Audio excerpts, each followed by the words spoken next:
Okay, so hello everyone. Good morning, good evening, and good afternoon, depending on where you are. My name is Masako Toki, Senior Project Manager for Nonproliferation Education Program at the James Martin Center for Nonproliferation Studies. Thank you so much for joining the Critical Issues Forum Speakers Series. This is our first Speaker Series event of this new academic year.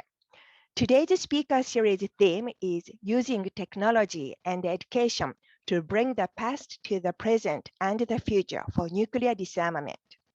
I am super excited to have an amazing keynote speaker from Hiroshima, Ms. Mary Popeo, to give a talk based on this topic. She's a co-founder of the Peace Culture Village in Hiroshima. I am also very happy to have Shizuka Kramitz as a panelist. Shizuka participated in Critical Issues Forum in 2015, representing Hiroshima Jogakuin High School. So today, a lot of students from Hiroshima Jogakuin is also joining. Thank you so much.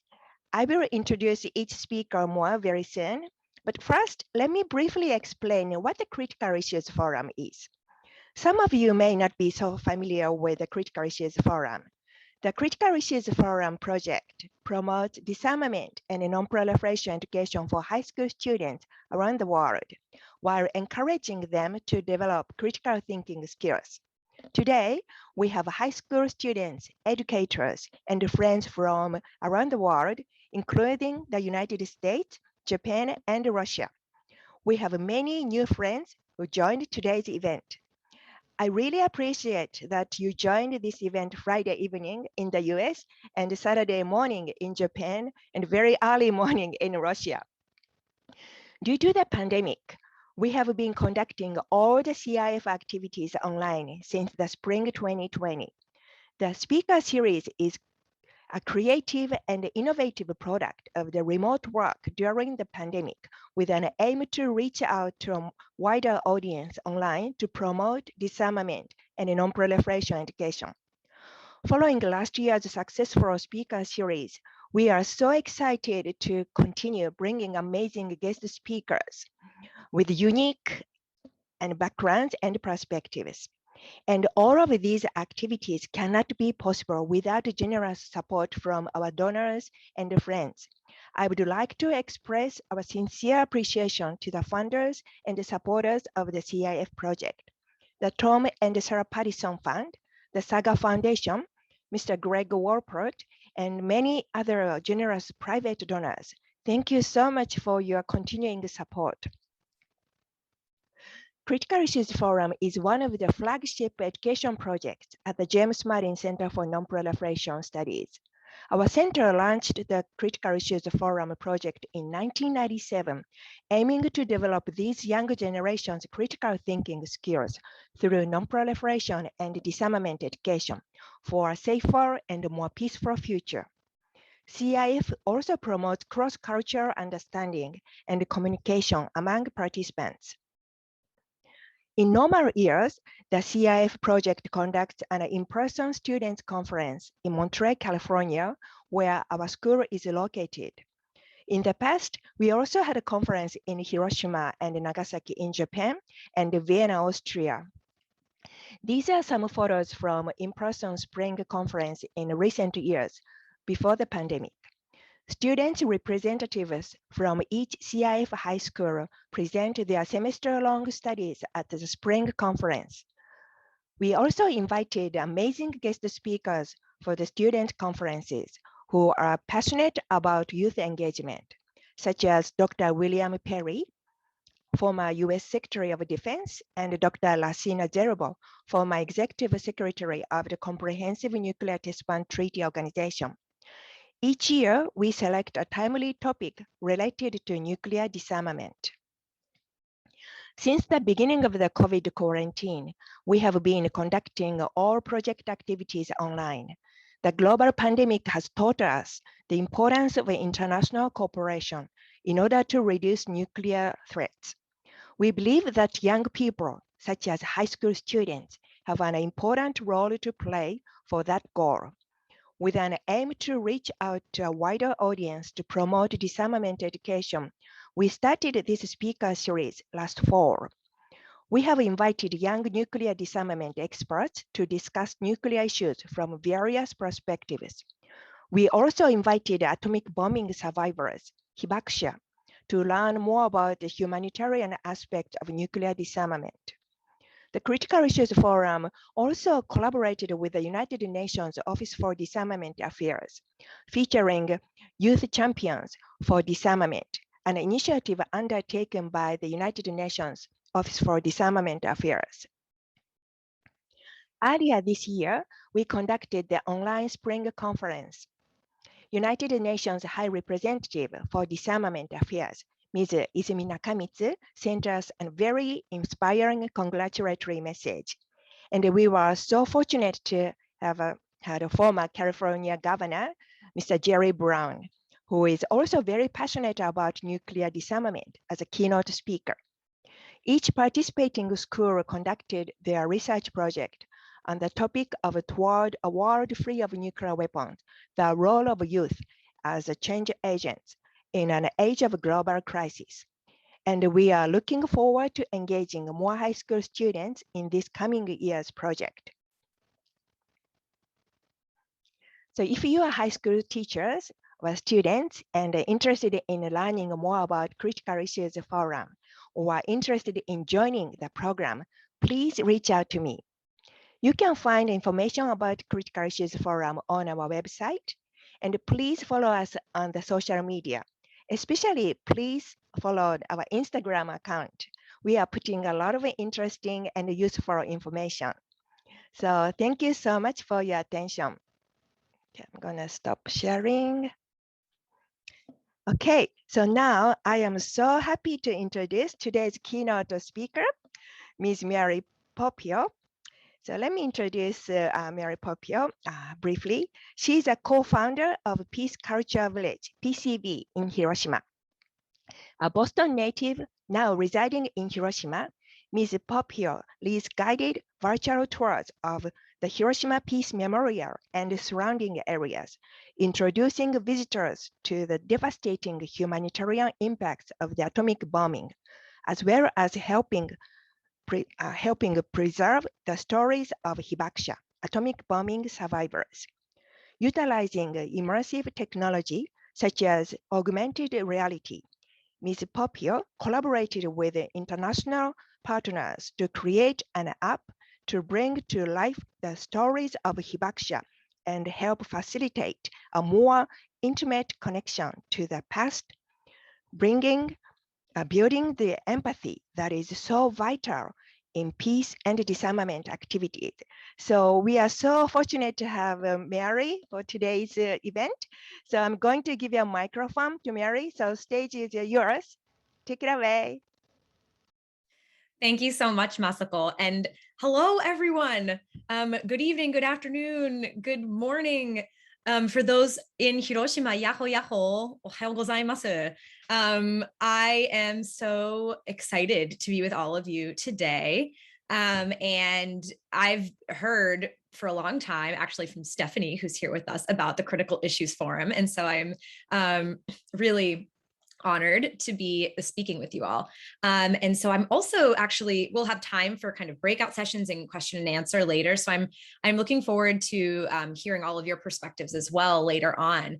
But as someone who left my home country of America to pursue a career in peace building here in Hiroshima, I thought I would just take this time to kind of tell you about my story, the inspiration that I've taken from the Hibakusha, the atomic bomb survivors, and also what young people here in Hiroshima are doing to carry on that legacy. So let me go ahead and share my screen with you all. So just to quickly introduce myself, Masako did a great job, but I'm 29 years old and I'm from Boston, Massachusetts in the United States. And I moved to Hiroshima, Japan 5 years ago, where I co-founded a peace education nonprofit called Peace Culture Village. And I have a passion for facilitating discussions among people of diverse backgrounds and opinions and cultures. I also really love to sing and play the violin. And my absolute favorite hobby is actually playing video games, which is actually the reason I originally was interested in Japan. Since I was a very young kid, have been playing Japanese video games with my brothers and my cousins. And this was the reason that I first became interested in Japan. And when I went to college, I decided to study Japanese because I thought it would be interesting. And I went to Boston College, which is a Jesuit Catholic university. And at Boston College, I had an opportunity to learn about hidden Christian history, kakure kirishita no rekishi, in Nagasaki. There is a history of persecution of Christians and in this city. And when I went there to study this, I had actually never learned about the atomic bombings in school up until that point when I was a second-year college student. And so I went to the museum. I heard from an atomic bomb survivor, and what I saw and heard in Nagasaki really shocked me. For the first time in my life, I began to think about my role and my responsibility as a global citizen. And starting that summer, I actually began to return to Hiroshima and Nagasaki every summer. And I became a nuclear weapons abolition activist and a youth organizer in Boston. I worked with Global Zero and Japanese organizations, and we bird dogged presidential candidates. We lobbied United Nations missions and US senators, organized demonstrations and petition signings, and went on marches across Japan, as you can see here. And something that really, really inspired me in my visits to Japan were meetings with hibakusha, with these atomic bomb survivors. And these are three of the hibakusha that are, I would say I'm the closest to, and who really inspire me in my life. And each of them has taught me so much, right? So this is Horie So-san. He is involved in activism actually involving nuclear power plants.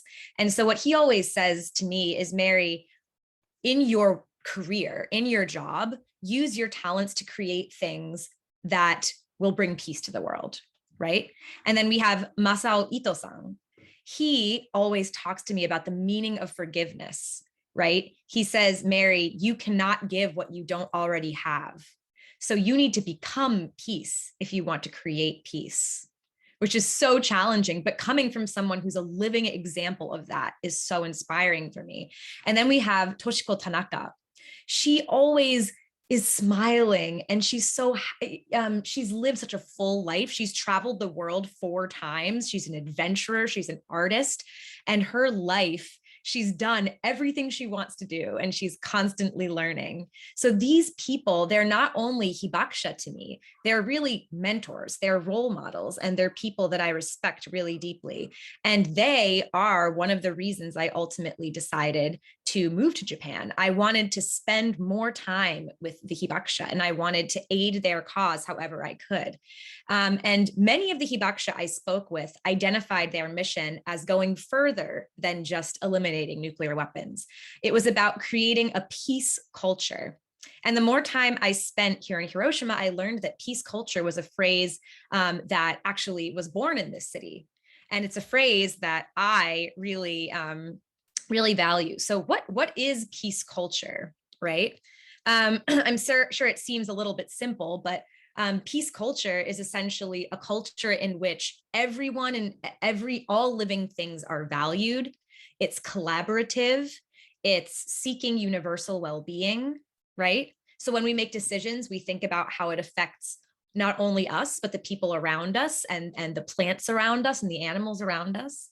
And then that's opposed to war culture, right? Which is a lifestyle that kind of says that as long as I or my family or my group or my country is happy, that's fine. Often at the expense of the happiness of others, and happens to be very competitive and violent. Nuclear weapons are an offshoot of this war culture thinking.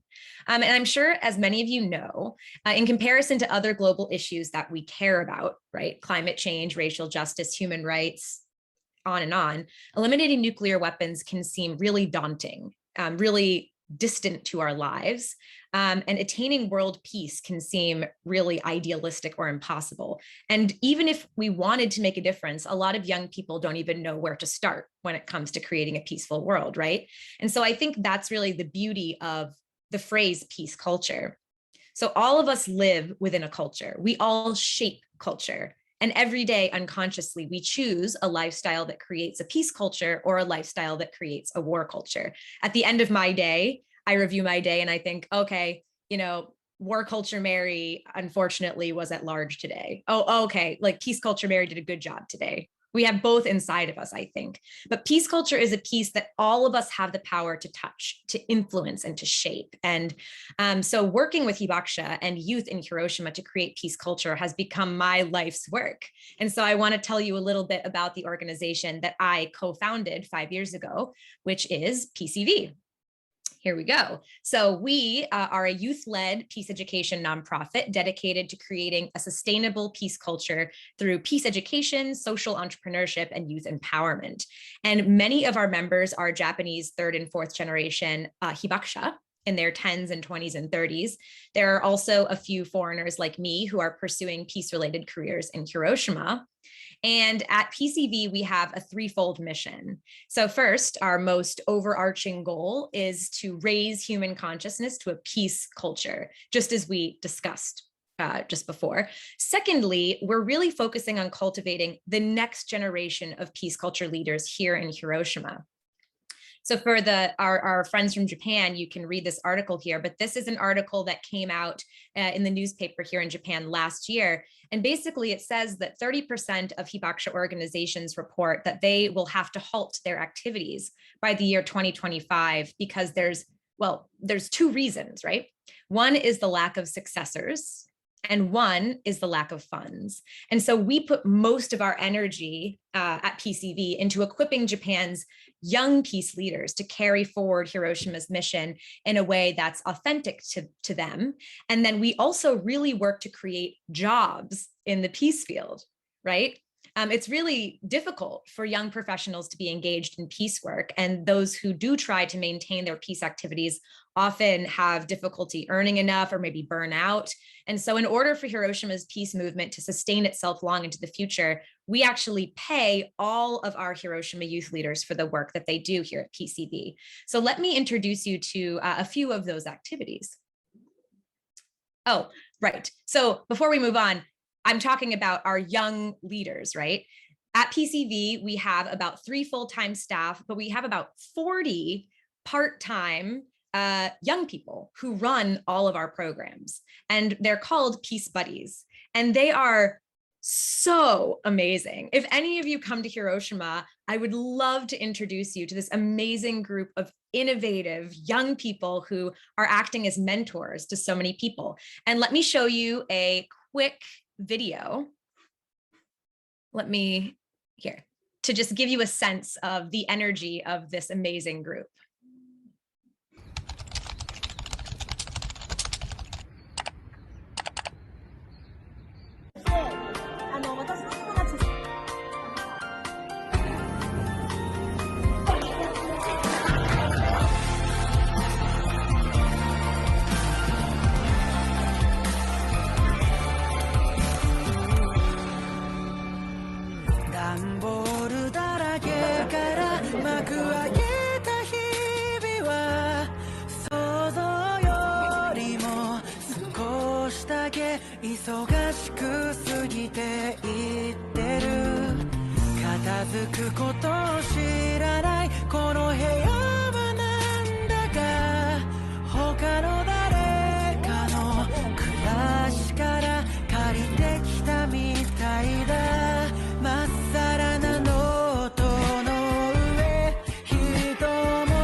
Thank you so much for watching. And so let me show you some activities that our Peace Buddies, our young leaders who do part-time work at PCV, the activities that they're involved in.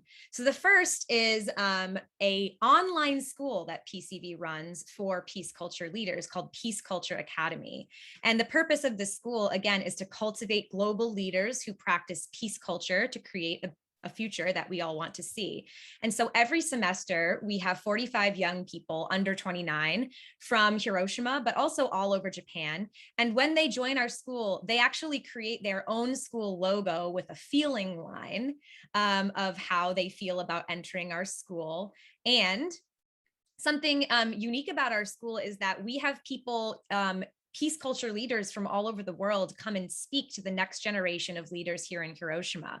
So we've had people come from the United Nations, from universities, from many different countries. I saw that the Critical Issues Forum collaborated with Nakamitsu-san. So she also came and spoke to our young members this semester. And how many of you have heard of Harry Potter? Maybe?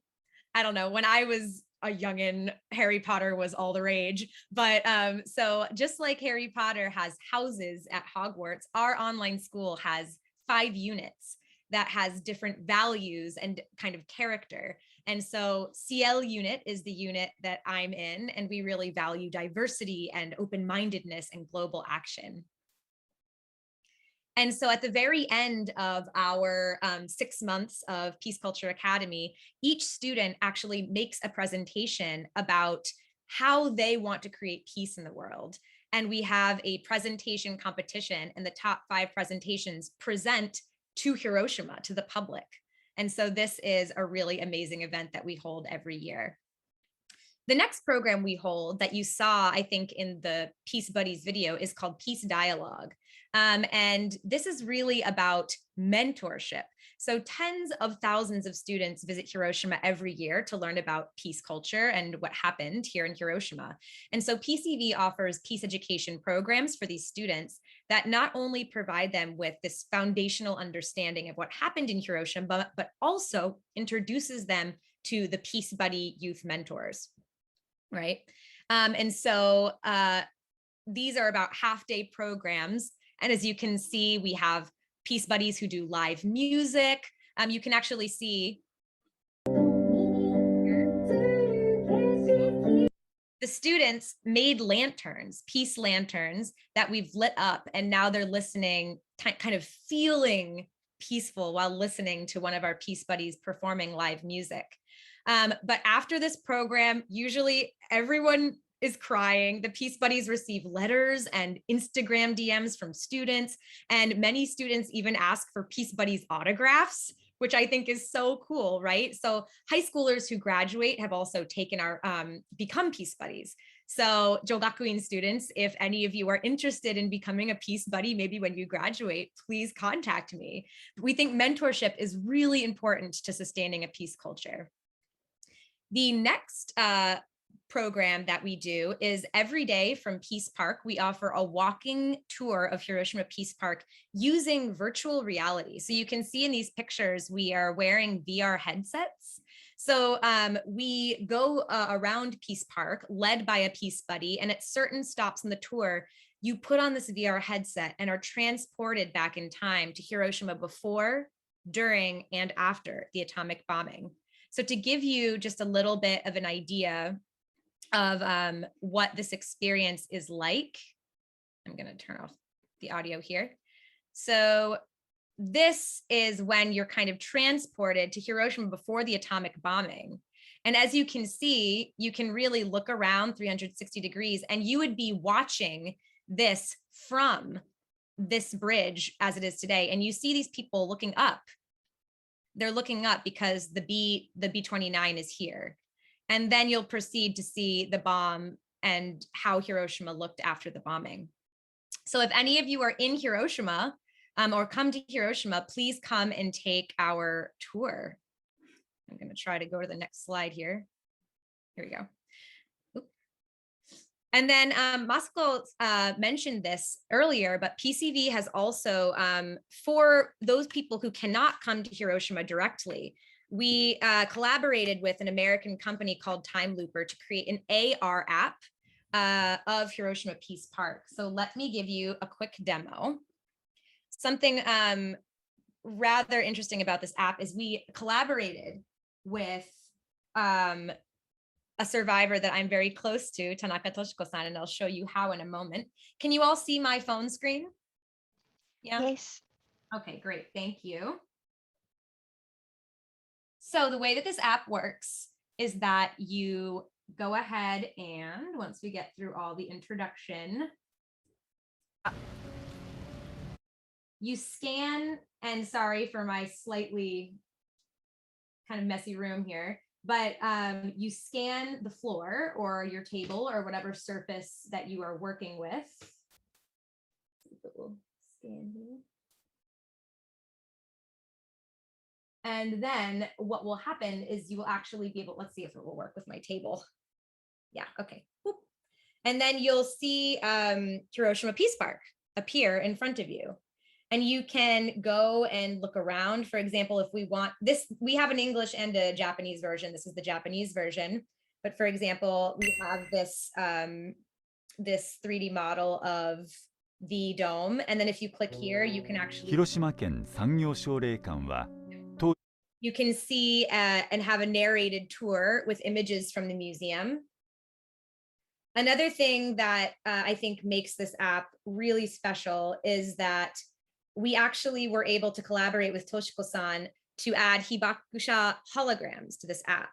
So you can, here's Toshiko, just mini Toshiko on my desk, and you can listen to Toshiko actually give her testimony, no matter where you are in the world.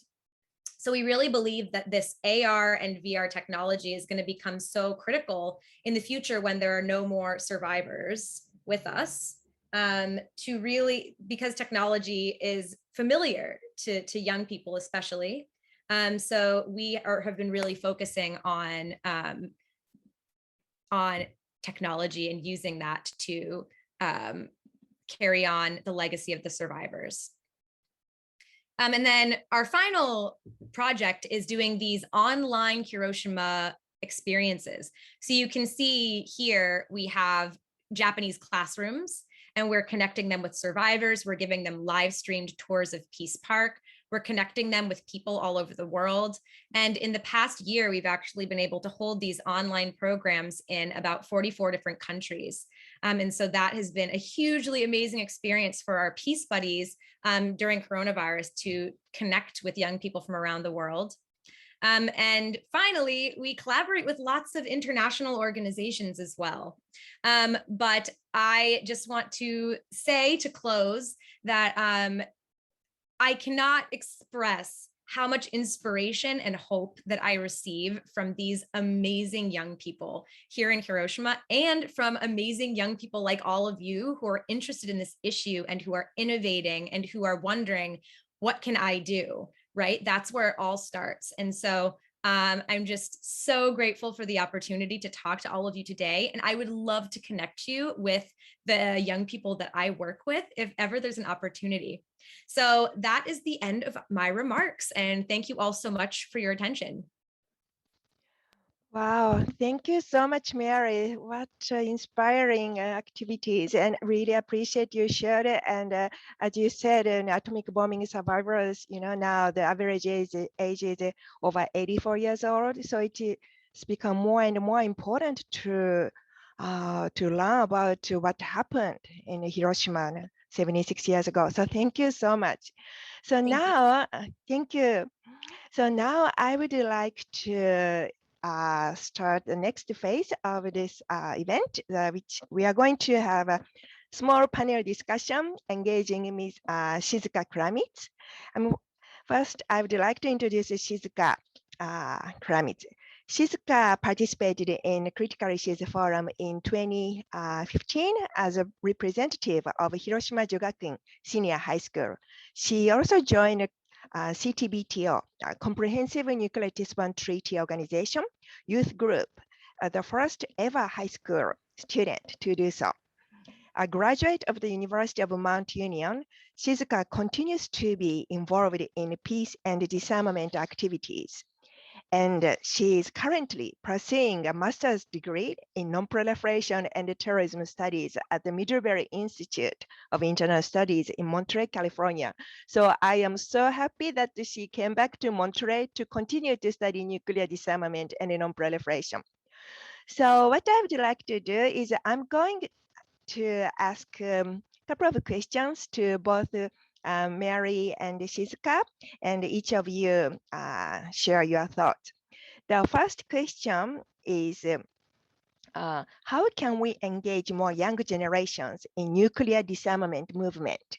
So first, I would like to ask Shizuka to share your thoughts. And this is your first time to speak at today's event, so please feel free to add whatever you would like to. Okay, thank you, Taki-san. Hi, everybody. I'm very happy to be here.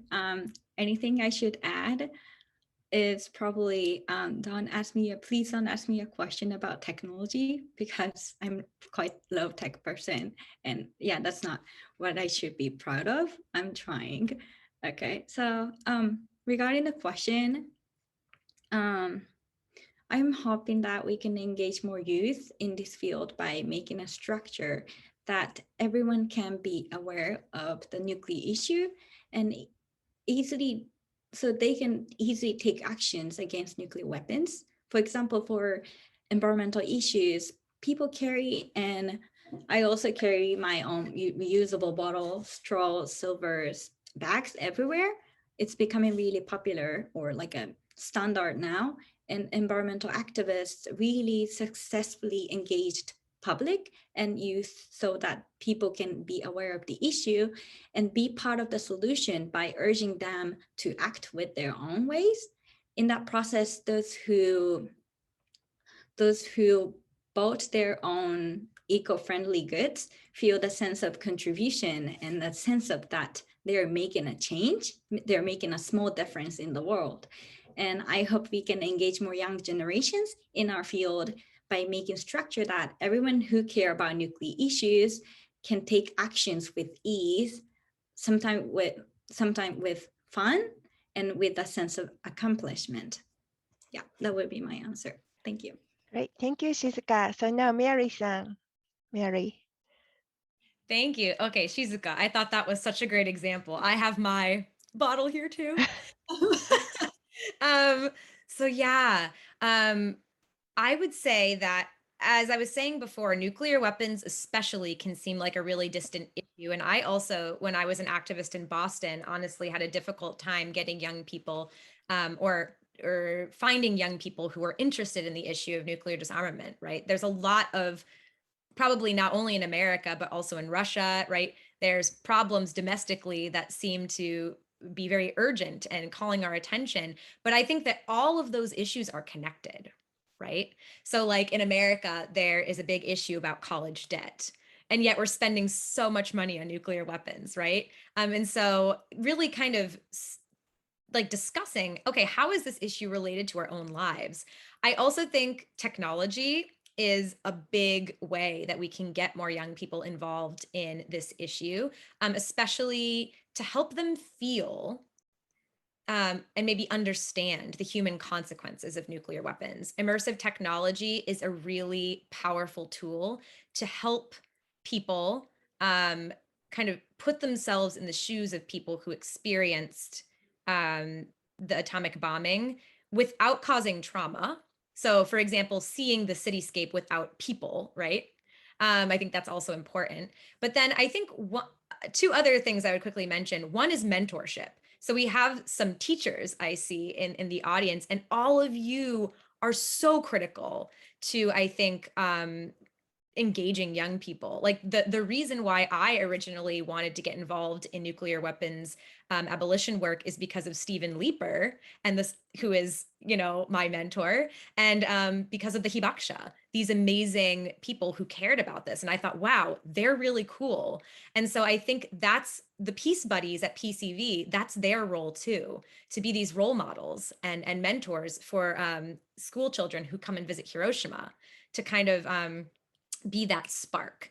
And then finally, I would just say energy. I know it's kind of like a weird thing, but that's something that I've noticed in my work here in Hiroshima is the energy of the young people is just contagious, and they're coming up with these innovative ideas. And I think ICANN has a similar energy, like, right, this amazing energy. They're innovating and they're producing results, and it's really building this hope.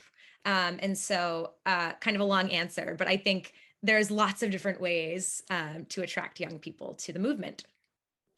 Wonderful. Thank you so much. I really loved what both of you said. Yeah, I would also like to emphasize the importance of the role of educators, because I've been working with wonderful teachers for many years. So I cannot emphasize enough the important role of educators in this field.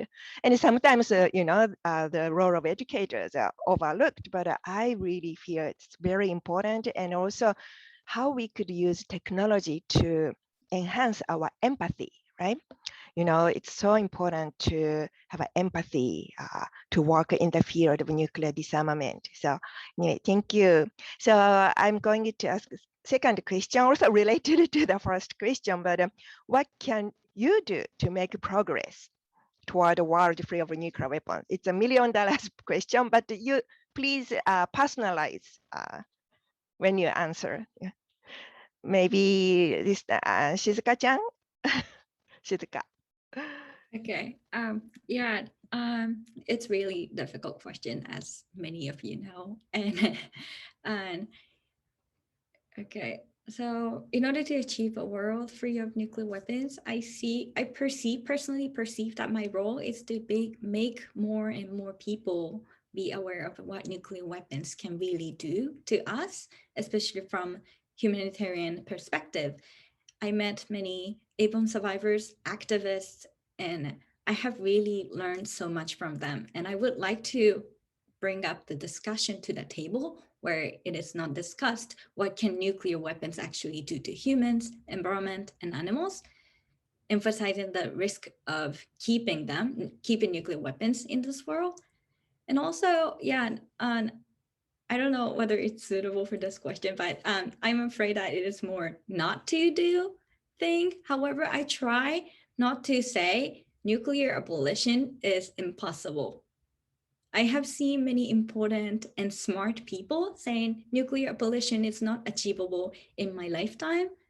Although I believe they can be right or they're being realistic, I wish to see more role models saying, hey, nuclear abolition needs to happen and possible. It is possible to abolish nuclear weapons. The reason behind this is because there is a saying in Japanese, children are mirrors of their parents. I don't know whether they have it in English, but kids grow up mirroring their parents' behaviors and what they think. So if adults say it is impossible, young people think it is impossible as well, right? So it might not sound realistic. It might not sound realistic to some people, and I still have to figure it out how to make it possible. But I think it is really important for me not to say nuclear abolition is impossible. Yeah, that's it. Wow, great. Thank you. That's so inspiring. Yeah, to make impossible possible. Yeah, thank you. Okay, so Mary. Yeah, Shizuka. Absolutely. I guess what I would add is all of us have unique talents and passions and connections. All of us, again, are living within a culture. We're all creating culture, whether we want to or not. And so all of us have many things I think we could do. And there's the obvious, like lobbying, asking your city to sign the ICANN Cities Appeal, or educating people around you, or direct action. But I also think there are one thing that I think is really important is just, like, for example, at PCV, every young person creates a presentation about what they can do, right? And so I think there are so many ways that each of us can act, even if we're not a nuclear abolition activist, to get people thinking. And at least in America, I know over the past couple of years, we've seen how these types of actions can actually create change. If you look at the movement for rights for LGBTQ people in the US and how fast that all happened, or and thanks to activism, right? Or if you look at even the Black Lives Matter movement in the past year and how that is leading to change within our systems, right?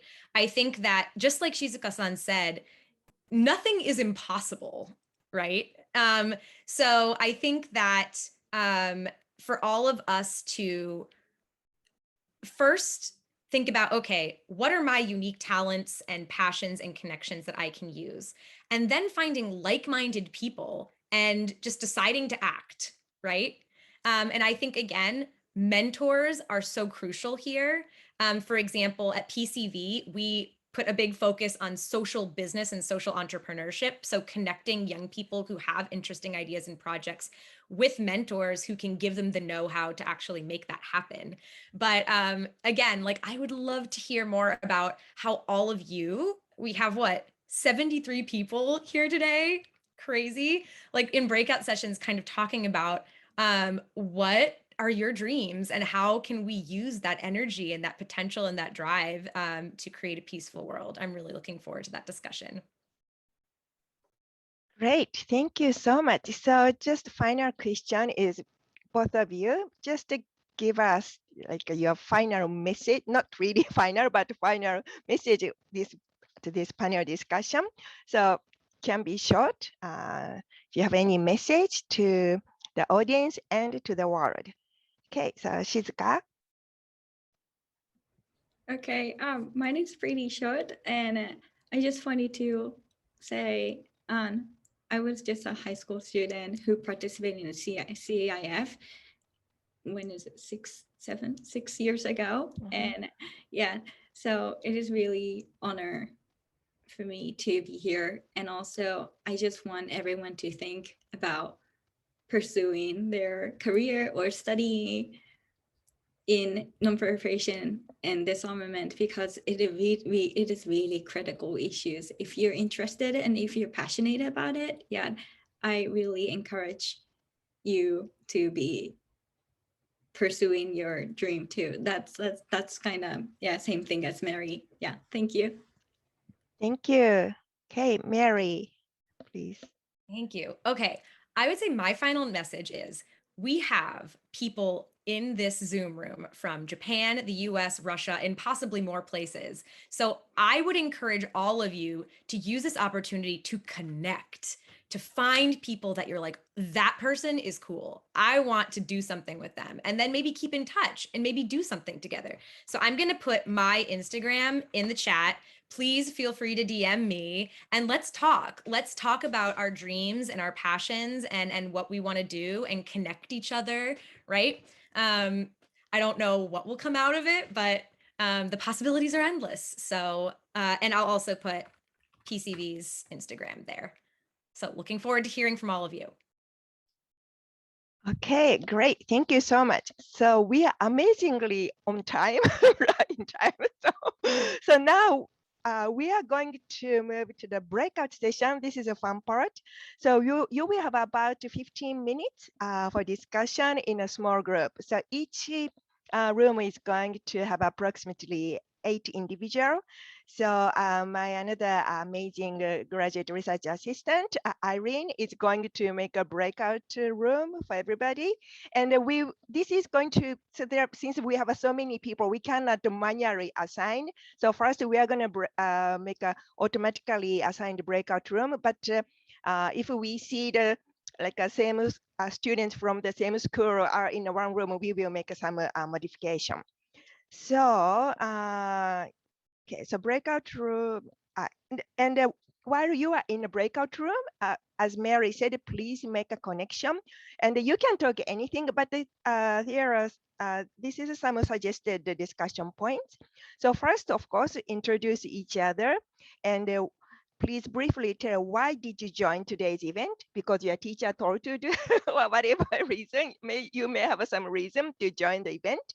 And again, since we are talking about nuclear disarmament, what can you do for nuclear disarmament? So these, of course, you can talk whatever you would like to, but these are the 3 points, and Irene is going to broadcast this message to everybody. So if you forget, don't worry.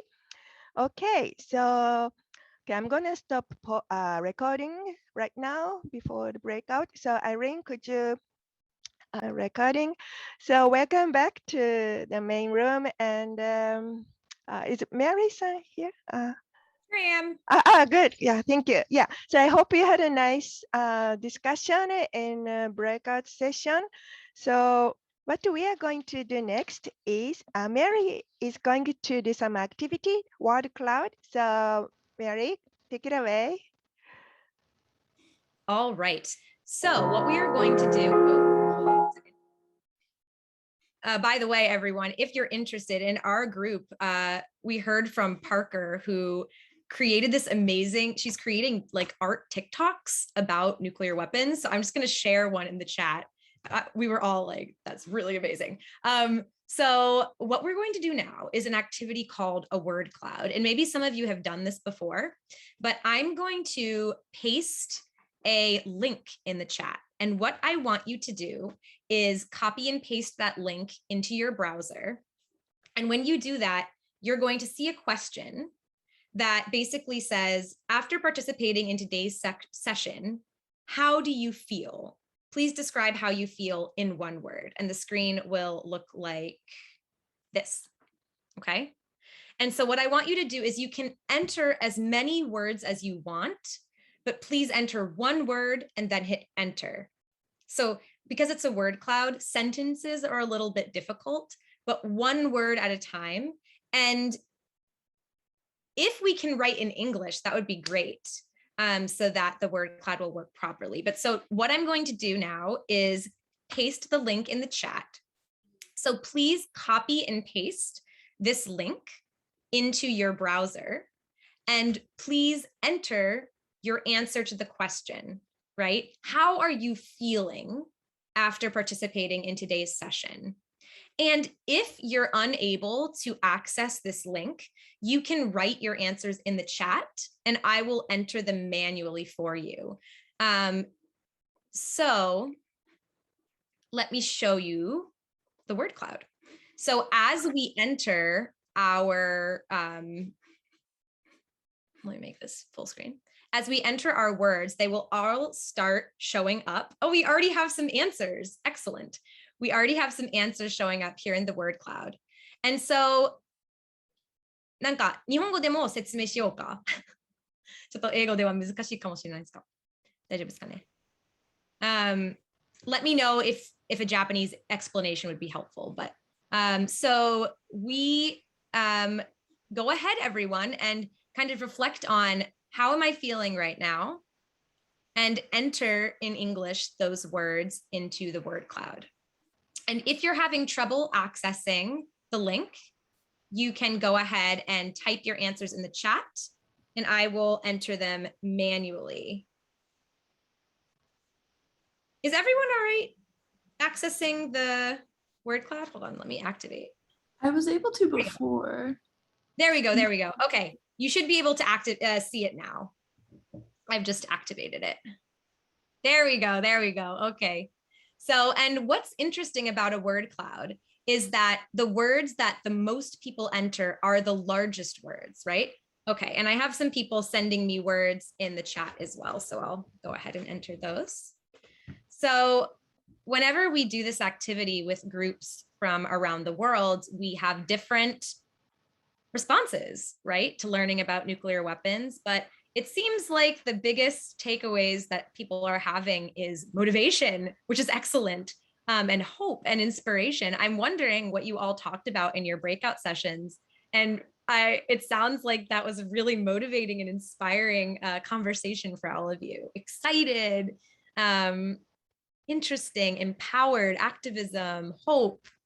These are all excellent words. And some of you, like sometimes when we do these activities, people will write words like scared, indifferent, confused. And those words are okay too. There's no correct answer to this question. So it's just however honestly you're feeling, right?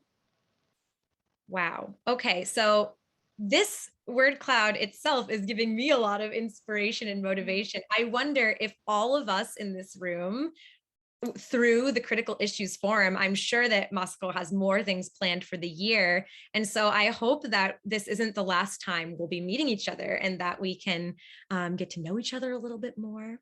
But yeah, I'm going to take a screenshot of our word cloud and send it to Moscow so she can send it to all of you. But thank you all so much for participating in this activity so we can get a feel for what you all are experiencing right now. Thank you.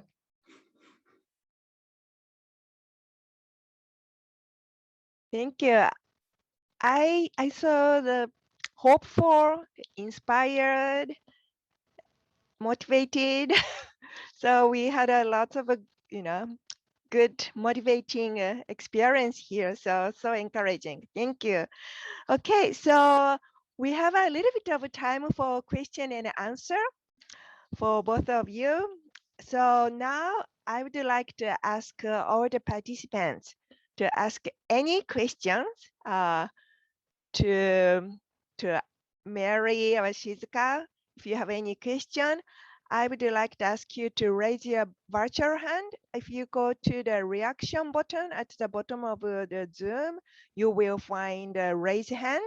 And if you have any difficulty to find that icon, you can simply type the question in the chat box and send to everyone or just send it to me.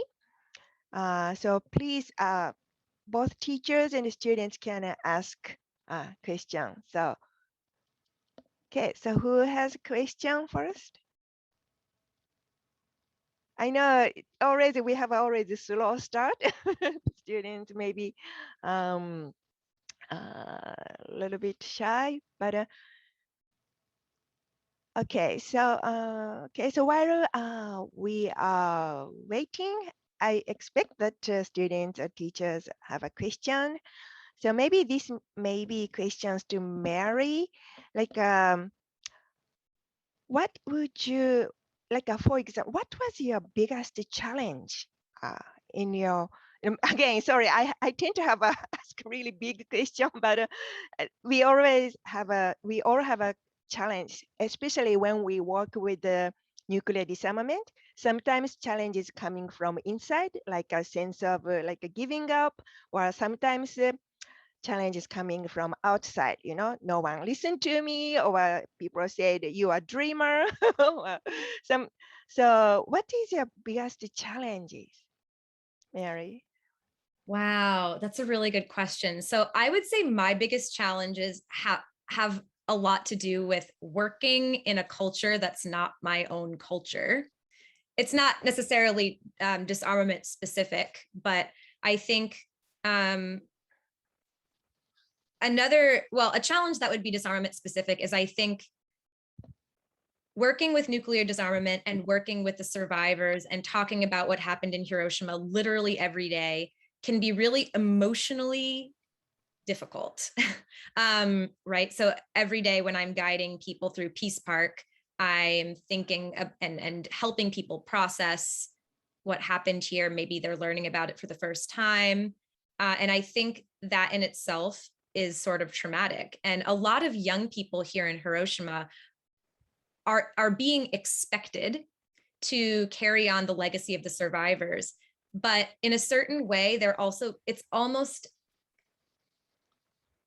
I think not explicit, but there's an expectation that they almost take on the trauma and the burden of the survivors, right? Like how are young people who have never experienced war supposed to do that? I think that's a really big challenge. And it's also a lot of pressure, especially since no one can tell the story of the survivors like the survivors can. So I think one big challenge here in Hiroshima is thinking about what ways and can the young people carry on this legacy in a way that's authentic and also fun. It needs to be fun and it needs to be energizing and not just always depressing. So those are some of the challenges I've faced. Thank you. Shizuka, do you want to comment on that question? Yeah, but I see some hands up there and also a comment on a question. Okay. Yeah, I think Reina was first. Yeah, so in that case, I'm going to, okay, so I will read, I think that Lily, sorry, we have so many questions. Reina had her hand up, but it's Oh, down. Reina, okay. I'm not sure if she wanted to I'll ask. put my hand down. Yeah. I'm old and no longer a young person, so Well, but no, you. I'll let the students ask the question. Okay, but we will come back. So I think, yeah, Lily, I think, what is the largest win PCV has won, and what was the path to that specific win? Great question, Lily. So PCV has only been operating for 1 year. So we are a baby nonprofit. And I'm sure there will be many wins to come, but I would say the biggest win has been that in 1 year, we've become a nonprofit that's able to sustain 3 full-time employees and, almost 40 contracted part-time employees. And the reason, I think, is because there is a need for the content we're providing, for the programs we're providing, right? We work with tourism agencies and with schools and with people from around the world to offer these programs. And we do it as, and this is kind of a dirty word here in Hiroshima, but as a business, right?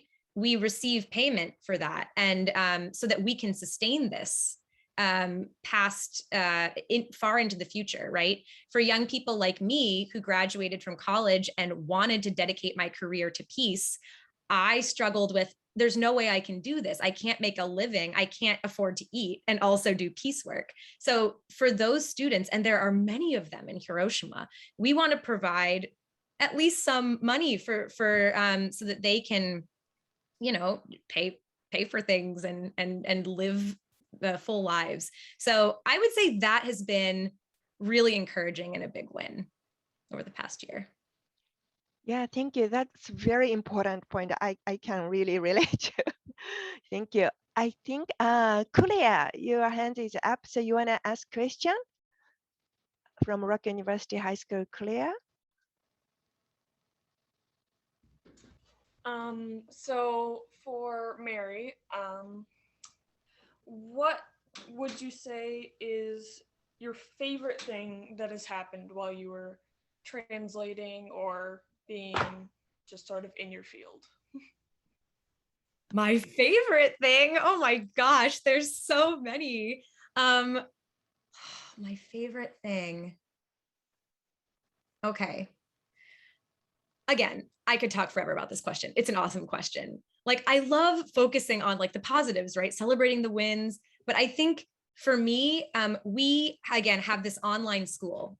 And in my breakout group, we actually had a member with us who is working for the Japanese government in education. And we were talking about the power of education. But I think in our online school, we have high school students that enter that, and we take a poll at the beginning and we ask them, how many of you think you can change the world? And it, generally speaking, the percentage is usually lower among Japanese students than other countries, right? So there's one student who I was mentoring and who had this amazing idea to actually create, he was a high school student who wanted to make heiwa gakushu, or peace learning, more accessible. And so he decided, I want to create murals in Hiroshima and invite international artists from around the world to paint these murals so people can think about peace just as they're walking around the city. And through working with all of these mentors at this online school, he, and very shy, he was able to get up on stage and make a presentation in front of everyone pitching his idea. And now he's been able to give that pitch to people at the Hiroshima Tourism Board. He's fundraising. Like, stories like that just give me goosebumps. These students are amazing. Like, I would love to connect you all with them. So, and there's so many stories like that. And And so, yeah, that's like one of my favorite things. Thank you. Great, thank you. And next question, what keeps you motivated through the challenges and the setbacks? Maybe, yeah, Mary, Shizuka, if you wanna also add, please add. Why don't you go first, Shizuka? I would love to hear your thoughts on this. Well, yeah, challenges. Yeah, what motivates me most is my responsibility, and like, so I've already, yeah, I've already said I've met a lot of Avon survivors and activists in the past, and like meeting these people really made me responsible for what I am doing, what I have to do for my work as well. So yeah, and every time like I face challenges, I just like think of like how other people are tackling hard to especially abolish nuclear weapons. So yeah, basically I just like recall all of them, and or sometimes talk to them, and they don't give me answers, but they just say like go for it or whatever. Yeah, just do it. So that's how I think I am motivated. Yeah. Thanks. Thank you. Mary, you wanna add something? Yeah. Yeah, I would say for me, mentorship. Again, I sound like a broken record, but finding women leaders has been so important for me, in just being able to learn from their wisdom, things that they have experienced, hearing their counsel. And also, I would say this is kind of something interesting that I've been thinking about a lot lately, but something that really motivates me is having a sense of personal mission, right? I'm a person of faith. So I'm always kind of thinking about, where am I being led? Why am I here? And even when things get really hard, I kind of feel or sense that I'm where I am today for a reason. And, also just, participating in events like this, and being inspired by people, just like Shizuka said, from around the world who are so passionate about this, it makes me feel like I'm not alone. So, yeah. Thank you. Yeah, thank you. That's so important. And so Mary, this is specifically for Mary, would you say there was a single wow moment or a chain of events that led you into this field? Great question. And Shizuka and I were just talking about this at our rehearsal yesterday, but like everyone has that turning point, especially with nuclear weapons. It's not like it's not like joining the soccer team, right? Like people generally have that kind of aha moment that leads them to this place. And for me, as a Catholic woman, it was visiting Nagasaki, where there is this Christian history of persecution, and then seeing these A-bombed rosaries and these A-bombed statues of Mother Mary that I have in my own home, and thinking, okay, my country, a Christian nation, killed the largest Christian population in East Asia at that time. What does that mean? Like for me, it felt very personal. And I think everyone has a different turning point, but for me, that was really the starting point. And then the more and more I learned about this issue, and the more that I met survivors, the more I really felt called to this work. Wow, thank you. That's so deep. Thank you. So, okay, so the next question is from Hiroshima Jogakuin student. And maybe this is for Shizuka. What is the most important things to participate in CIF? I refrain from saying. I will let Shizuka tell. So most important things to participate before participating in the CIF, right? Or what is the most important things to participate? Mm-hmm. Or I would say main takeaway, or I don't. Okay. I say, yeah, either way, I say meeting people I'm not really social person. I don't like, I'm not really, I'm not, I should not say like probably I'm not social person, but like I'm kind of shy and I don't really talk to people, like a new people, and have a hesitation to talk to new people sometimes. But when I find somebody really interesting or cool, I really like try to talk to them and like get contact of them, and how that's I'm end up being here as well. And that's how I'm staying in this field, nuclear non-proliferation field as well. So yeah, I say try to connect with people. Yeah, is my answer. Yes. Yeah, thank you. That's so important. I cannot emphasize enough how important it is to meeting new people and connecting people. Yeah. Okay, so another question from Rock University student Annie. How do you go about starting important conversations on this topic with people that may have the opposite stance or a more closed-minded view on the idea of peace culture? This is a super important question as well. So I will ask Mary to answer this question. Yeah. Oh, this is juicy question.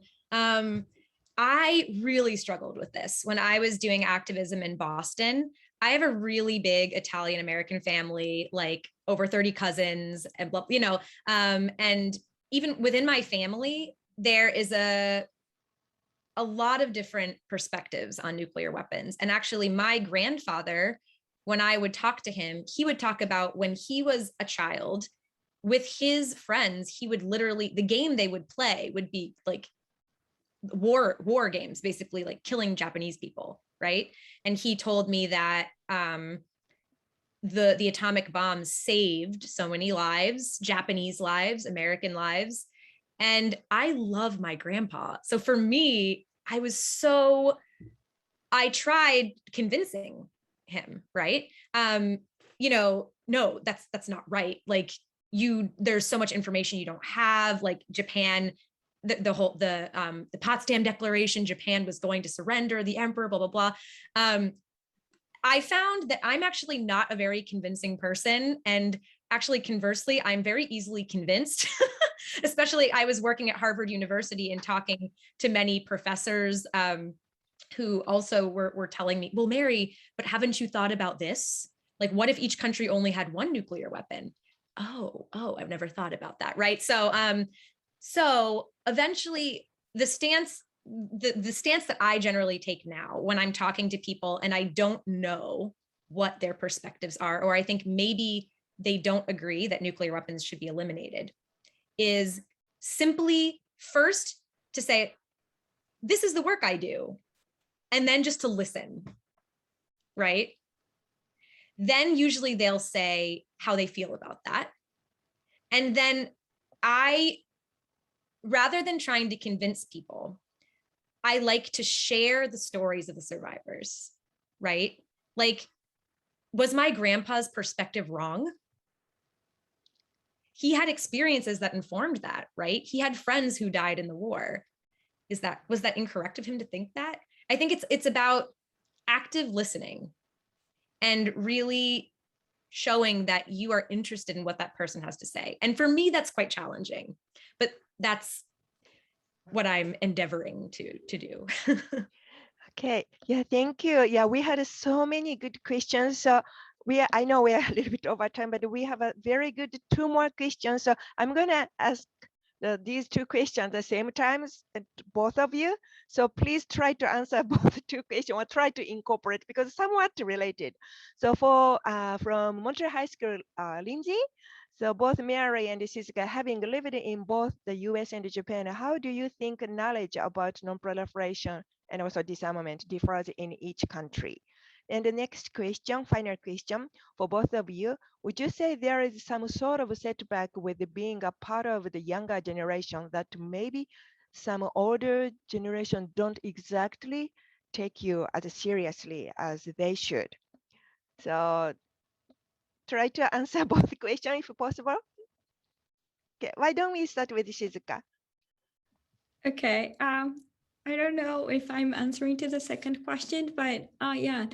So Experiences. So learning about non-proliferation and disarmament in both countries is really interesting and sometimes really challenging for me.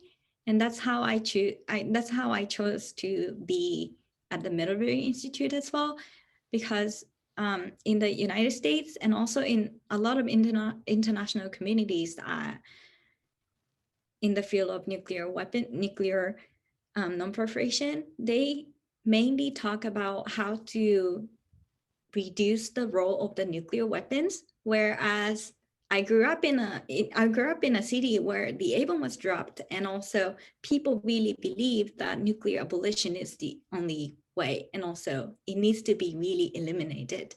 And so I was a high school student when I went to Vienna as a CTBTO youth and faced really difficulty. I found it really challenging that a lot of people in the international community think nuclear abolition is not the answer, and nuclear deterrence is, the main theory that they believed. And that was really difficulty that I faced as well.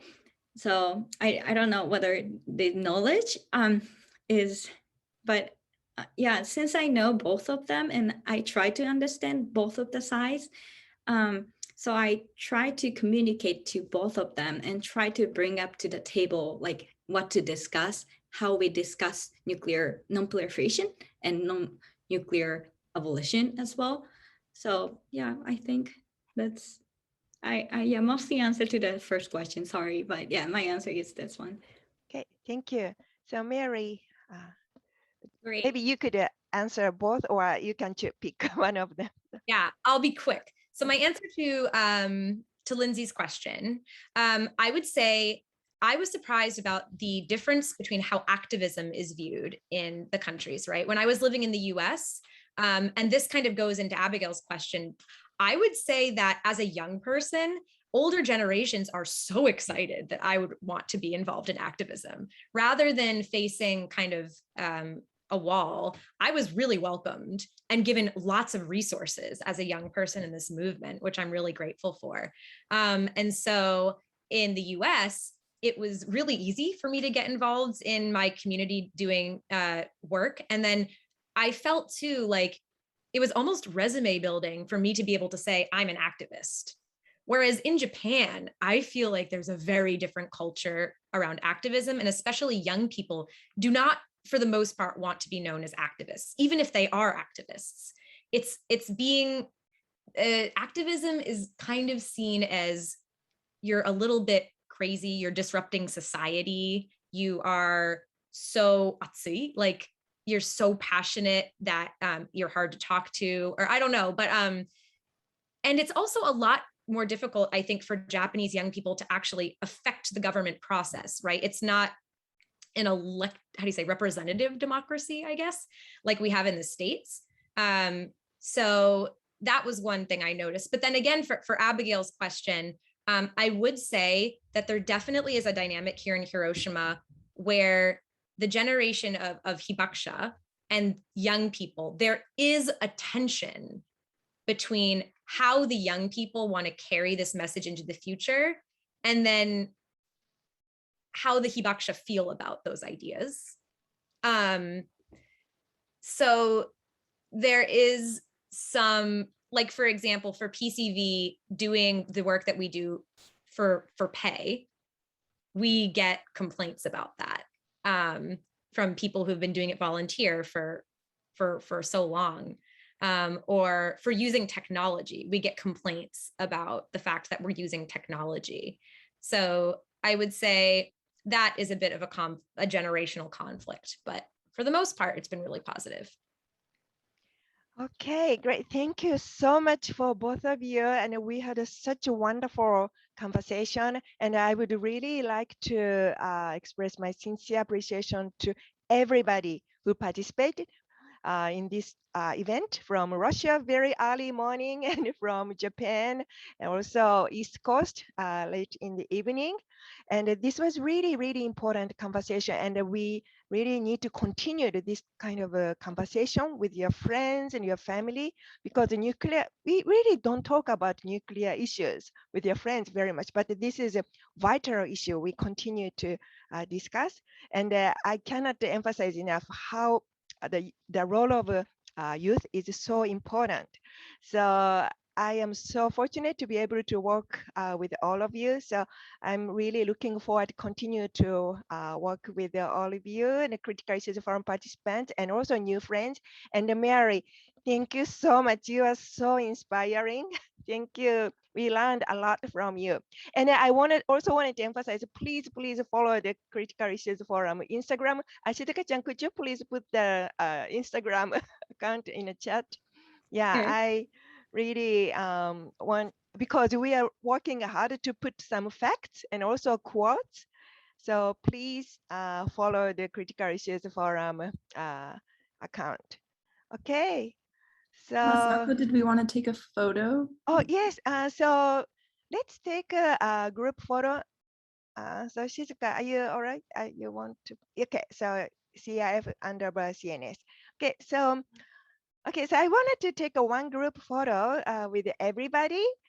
We took a lot of photos, but could you please activate your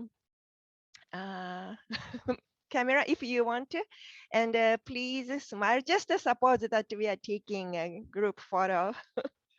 Okay, so wave. Okay, okay, one more. Wave. Thank you. Okay, so thank you so much for your participation and looking forward to the next event. Thank you.